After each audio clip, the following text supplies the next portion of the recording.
Welcome to part 2 of 4AG head on 4AC short block with 4AC accessories with 4AC AC power steering and alternator. That's the myth. I know a 4AG head bolts onto a 4AC block because it's a 4A. It's an A series like a 7A. The myth is, this is the myth, that you can't put a 4AG head on a 4AC while still utilizing all the accessories you need to convert to 16 valve. People even say you got to get a 4AG upper water neck. False. 4AC, baby. People think they know what they're talking about, but I just took this thing straight from the 4AC, still using my old hoses. Look at that. Bolts right onto the 4AG. Dang. So what we're going to do is clean up some of the wiring here so it doesn't melt. We're going to put injector plugs, bungs, to clear out the leaks there.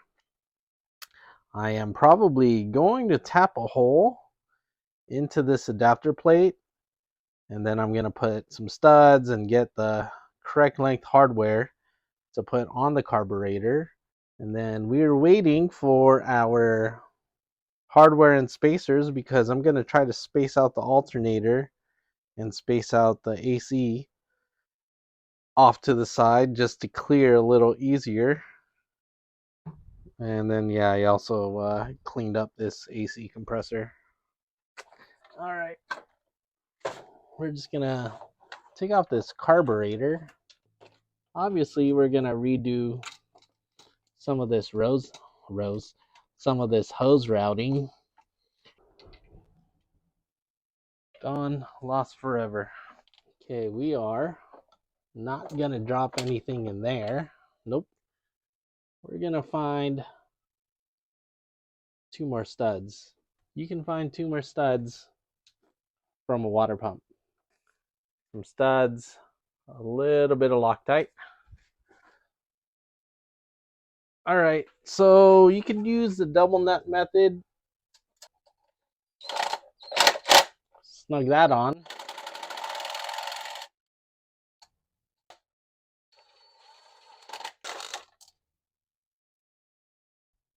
We're just going to loosen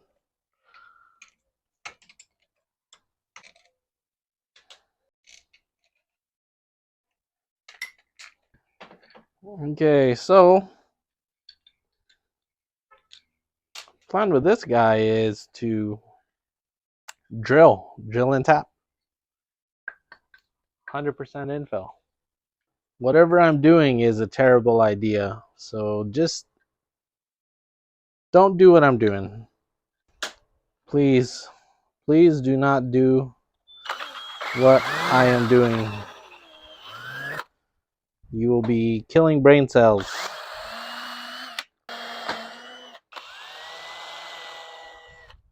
This is the brake booster hose from the SR5. So this is like 1/8 MPT. We don't have 1/8 MPT. We should have 1/8 MPT, but we don't have 1/8 MPT. So we're going to drill straight, please. So I mean, figure I just need as big of a hole as that. We could just heat this up. So we're just gonna get some vice gripperoonies. We're just gonna get this little map gas. We're gonna heat this thing up until it's warm, about that warm. And then we're just going to get this. We're gonna shove the do and the dad, and we're just gonna force it to make some doodads. Your results may vary. Let's get it hotter. Definitely need to buy more taps and more drills. And it's going. Be prepared for your car to stall and your brake pedal to be extremely stiff if this thing goes out. All done? I guess so. Sure. You guys trust that? Okay, I just needed these to be a little longer. You see how much longer these are? From this long to this long. Our manifold, sandwich that. Okay, so yeah, we can actually start this off. These L wrenches and snug them up. Torque to specification of 100% ABS print, whatever that may be, until something cracks. L wrench works pretty good, especially for this one because this one's hard to get to, the one with the choke on it. That's pretty dang snug. Alright, so check it. I got these 3D printed injector bungs I designed. They're shitty. We're just gonna put some O-rings here. Oh yeah. And these are 100% infill with ABS. And they should fit snug. Okay, how snug do they fit? Gonna have to smack that. I have to put some lube where that O-ring is catching, which means it's doing too good of a job. I tested them on these. That's where they sit. This is what I was using, just vacuum plugs temporarily. Yeah, we're just gonna shove them in dry.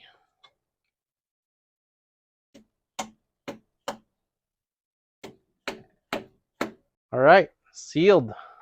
Same deal here. We got the gasket in place.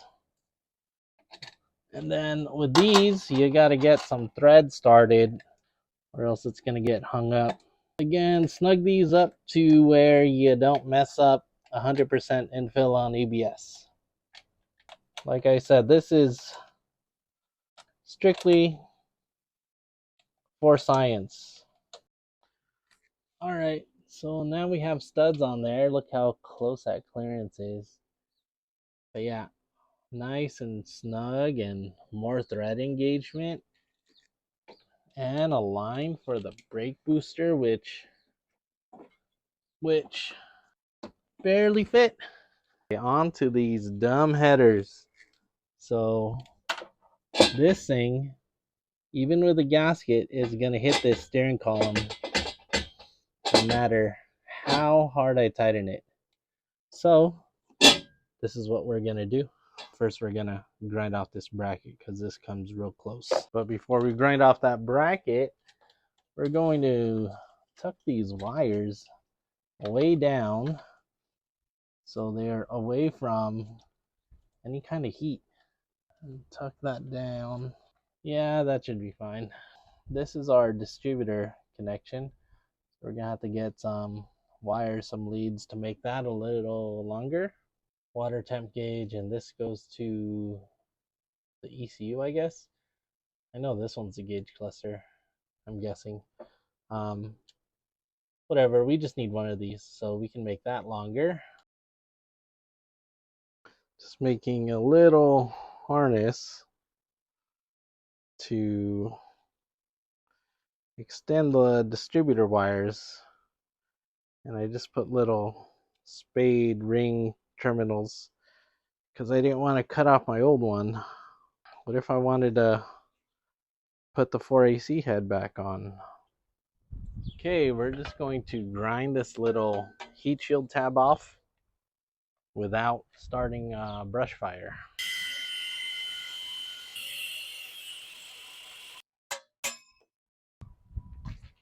We're not slobs around here. First things first, you're gonna get a gasket, not the wrong way. And then you're gonna get yourself an exhaust flange. That's right, an exhaust flange. And then you're gonna get yourself another exhaust gasket. This one's backwards.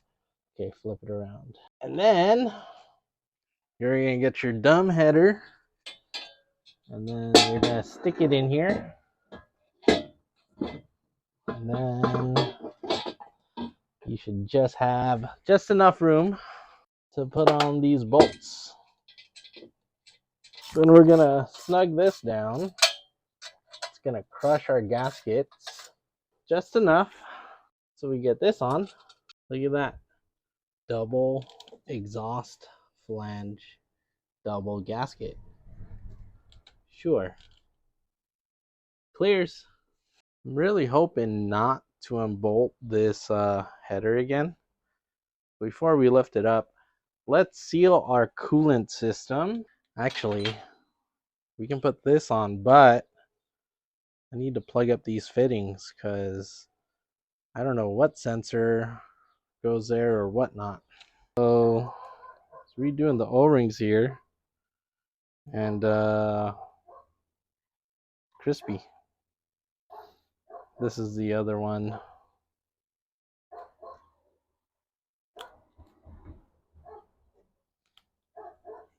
Yep. Yep. We're gonna select out of this. That actually fits pretty good. That's number 113. Let's try number 112.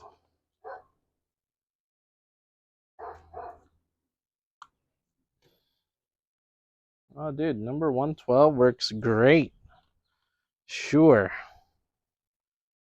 Number 112 for the win. And this is the water neck I modified. Dirty cast, shitty aluminum.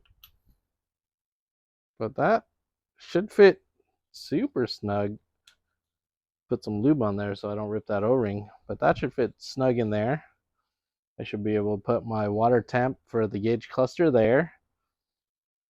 A little bit of doodad in here, and this is from the Dremel, just butchering it. Spent way too much time on this, but here we are, saving money.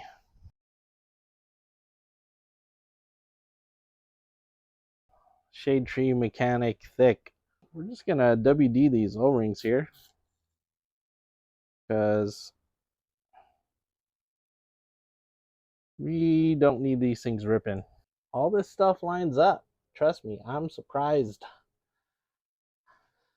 I'm surprised. That clicks in. This goes here. And also clicks in. And that just kind of pastes onto that. Got a grinded down bolt here just to make things fit because I didn't want to grind too much. I didn't want to grind too much off the housing. But yeah, we're just going to snug it. Crank down on it to squeeze out all the silicone here. Just like that. We're just snug. Snug. Same here. We're just a little snug. We'll come back to that. We will play around with this later. But I'm just going to put this sensor here because it threads on. The other sensor does not thread on as well. Torque down to specification. So this for the gauge cluster, I'm going to have to run a wire all the way to the back. Whatever this dingling is, we're going to have to block off. Dude, we're just freaking YOLO on everything, huh? Sure. Okay, we're just freeballing this. I'm going to put a cap on this, which you should not just put a cap. You need a special kind of cap to take the coolant pressure and temperature. But I just got this O-ring, and I feel like if I push hard enough, this O-ring will kind of, yeah, that thing is stuck in there. I don't know, that feels pretty snug. I'm gonna put a cap on top of that. I'm gonna put a cap on top of that. I'll be filming this when I'm broken down on the side of the road leaking coolant in a couple months. Seal connector. struggle. Hey, yeah, there's a good amount of thread engagement here. Snug it, and then we'll really crank down on it. All right, so we just lowered the car because we bolted this thing up, and I gotta say the quality of this header is like terrible. Alignment issues and whatnot. But what we got here is we got some really long bolts. Okay, so we got our AC compressor here. All right, so this is 110 mil long. Really long, almost too long. These are like dowel pins. I'm gonna use these things incorrectly, and I'm gonna use these to space out. I didn't realize how thin this was. I would have just used like a nut. We're probably gonna use nuts. I was trying to make it look nice, and I didn't realize the OD is so tiny on this. So I decided just to toss this on because I don't have any fat washers like this. We're just gonna slip these on. Literally is like a sleeve. I don't think they're gonna collapse. A terrible idea, as these fall inside of this inner diameter of the mount. Tired of not getting anything done, I'm just gonna use these lug nuts because yeah, we got to make sure there's enough meat on these studs. I'm not trying to grind down any lug nuts. There is not enough meat. Lug nuts are too thick. The 4AC head bolt washers. We could stack like 3 of those on. That'd be sweet. Okay, we're just gonna put 2 washers on each one. Oh, you guys are so dumb. Who paints a 4AC bracket? 2 little washeros there. Look at that. You wait all day for Amazon. Only thing I'm using are these bolts, but the thick washers still aren't here. So I'm just going to space this out using these lug nuts. That should be more than enough thread engagement. So we're going to bolt this onto the bracket that we just bolted on. I got all of this loaded. It's probably just going to fall over.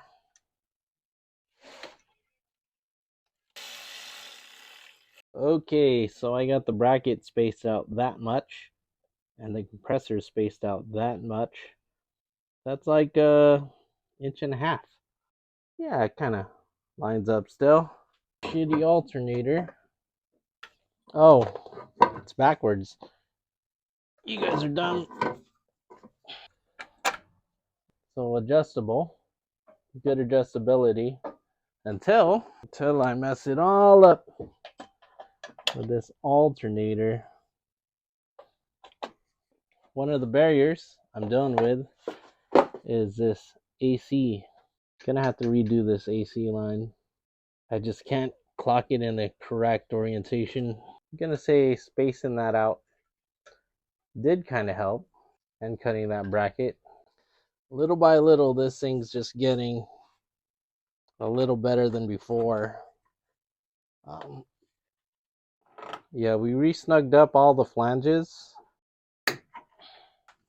Tighten up the heater hose in the back. Exhaust is bolted on. I'm tempted to just start it up and see how quiet it is. Before that, let's figure out how long this belt needs to be. And to simulate the clutch fan, we're just getting some washers on here. That way this pulley sits flush. So here's the original belt. And yeah, it is way too short. All right, so this belt is a little long. So what I'm gonna do is remove a row. So we can use this one to measure. Okay, you guys are better off with a piece of string because we will come back to this when we get a 3-rib belt that's 1080 millimeters long or 42.5 inches long.